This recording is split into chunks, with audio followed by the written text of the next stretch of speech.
Good morning, dear students. Welcome you all for our history online class. Students, today we are going to start our history's chapter 7, the Mughal Empire, part 2nd. Our first topic is Jahangir. Jahangir was the fourth Mughal emperor who ruled from 1605 AD until his death in 1627. He took the great title of Nuruddin Jahangir. It means conqueror of the world. He was an excellent writer whose memos in Tuzuke Jahangiri are as fascinating as those of Babur. A large number of scholars and painters lived at his court. Jahangir was a great lover of justice. He had a big bell fixed on a golden chain hung at the gates of the royal palace. Anyone who pulled the chain was heard and accorded justice by the emperor in the first instance. Students, then our next point is Jahangir's campaign and conquest. Conquest means victory. Understood? Conquest of Jahangir were mainly directed to those places which were left unconquered by Akbar, such as Mewar and South India. Jahangir pursued the policy of the extension of the empire like his father. The conquest of North India was nearly complete during the reign of Akbar. Only a few petty states and Mewar in Rajasthan could maintain their independence. But the conquest of the south was incomplete. The first year of his reign was marred by the rebellion of his son, Prince Khusro, who had got the support of Raja Ban Singh. Jahangir defeated him near Lahore and imprisoned him. The Sikh Guru Arjan Dev, who blessed him, was fined heavily. When he refused to pay the fine, he was tortured to death in 1606 AD. His campaign towards Deccan were not successful. Students, then our next point is Jahangir and Noor Jahan. Noor Jahan was the wife of Mughal Emperor Jahangir. Her original name was Mehrunisa. She was a widow. Her first husband, Sher Afghan, was killed in an encounter. She was extremely beautiful and a highly talented woman. He consulted her in all the matters related to the government. She started doing all administrative work. Noor Jahan lived for 18 years after Jahangir. She died in 1645 AD. Relations with the Europeans. The Dutch, Portuguese and the English had set their foot on India before coming of Jahangir to throne. Yet they were not so strong. When the Portuguese were not content with the trade, they started looting the Indian ships.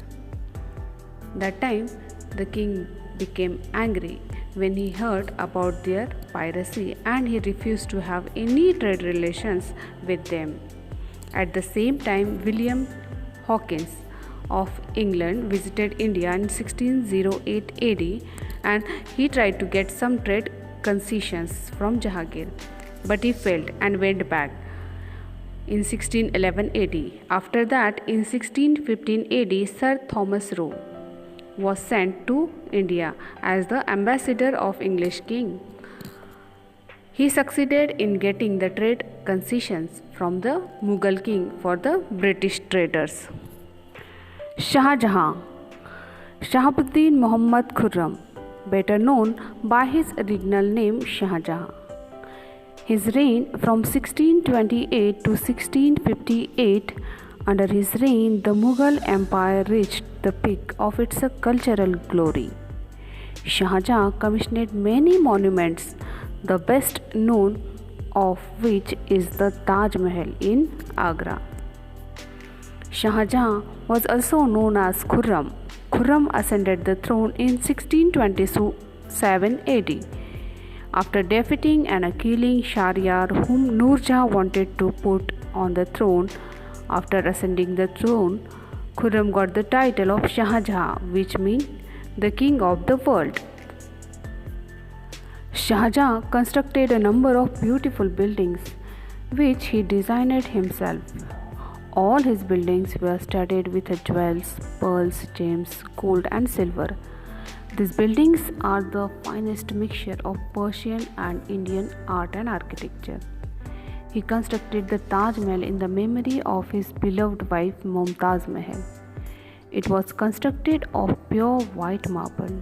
It took 20 years for completing and about 3 crore rupees were spent on it. It is one of the 7 wonders of the world. The peacock throne on which Shah Jahan sat was placed on the white marble platform. The throne was supported by 12 pillars. Each pillar had 2 peacocks studded with the gems. The Kohinoor gem was also used in this throne. The cost of this throne was 1 crore rupees and it was completed in about 7 years. This throne was taken by Nadir Shah to Persia in 1739 AD. Shah Jahan made Shahjahabad as his capital. The Pearl Mosque at Agra Fort is a fine example of a beautifully proportional structure.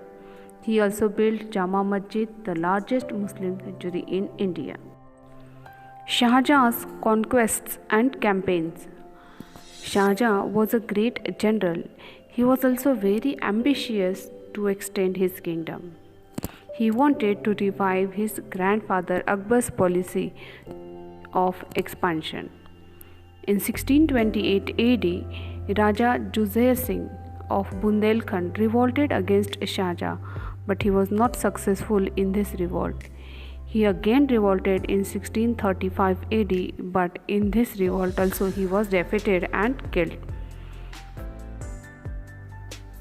Deccan Campaign. To bring Ahmednagar, Bijapur and Golconda under his control, Shah Jahan made Prince Aurangzeb the Subedar of the Deccan. In 1633 AD, Ahmednagar was annexed to the Mughal Empire. The Central Asian Campaigns. Shah Jahan's campaign to Badakhshan in Central Asia failed and hundreds of soldiers died in this campaign due to bitter cold in Central Asia. Actually, in this campaign, he was anxious to revive the glory of Taimur's invasion, but he was not successful in achieving anything. The Kandahar Expedition. Shah Jahan was interested in conquering Kandahar.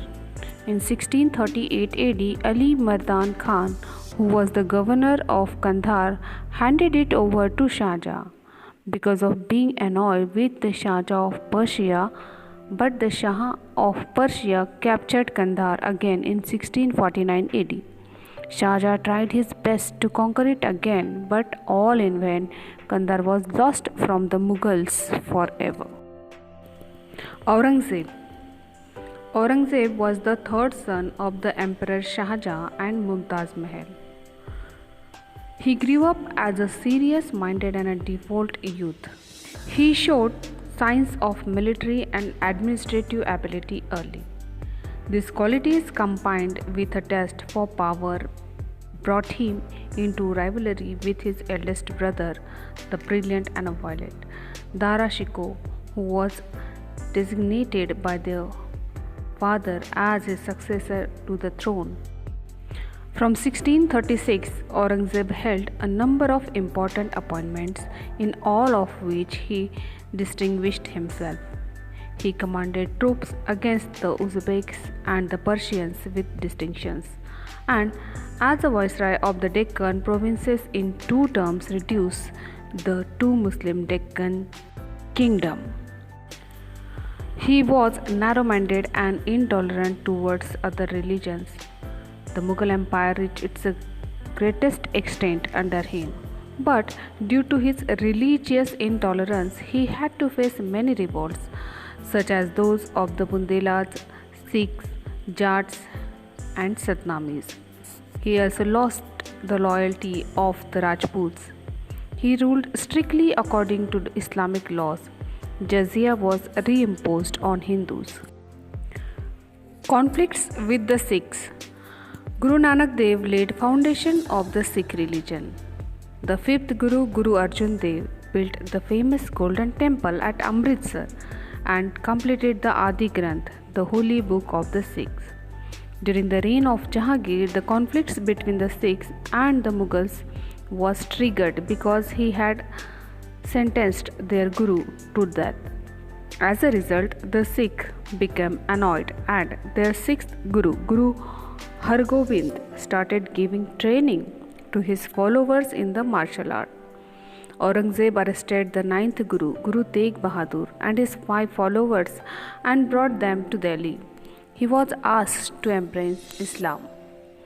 When Guru Tegh Bahadur refused to do so, he was beheaded in 1675 in Chandni Chowk. His relations with the Marathas. Maratha was very strong and fearless warriors. They lived in the hilly areas around Pune and Konkan in the Deccan. The most powerful of the Maratha chief was Shivaji. Aurangzeb sent Jai Singh to deal with Shivaji. Jai Singh was very keen that there should be a treaty between the Mughals and the Marathas because he realized how powerful the Marathas could become. So Jai Singh persuaded Shivaji to go to Aurangzeb's court. But in the court, Shivaji was not treated properly. He felt insulted and walked off angrily. As a result, he was imprisoned by Aurangzeb. But Shivaji managed to escape cleverly, and now he was determined to harass the Mughals. He declared himself the independent ruler of the Maratha kingdom and was crowned the king in 1674 AD. The later Mughal rulers. There was no law of succession among the Mughals. Every time a Mughal king died, the successor was decided by the sword. The mighty one would crown himself. So, like before, after the death of Aurangzeb in 1707 AD, a war of succession broke out amongst his 3 sons. His eldest son, Bahadur Shah, ascended the throne in 1707 AD, but he failed to control the Jats and the Marathas. He died in 1712 AD. A war of succession began again. Nadir Shah's invasion. Nadir Shah was the Shah, ruler of Persia. He invaded India in 1739 AD. Nadir Shah's invasion proved to be the severest blow to the Mughal Empire. This broke its backbone and led to the rise of the Marathas under the Peshwas.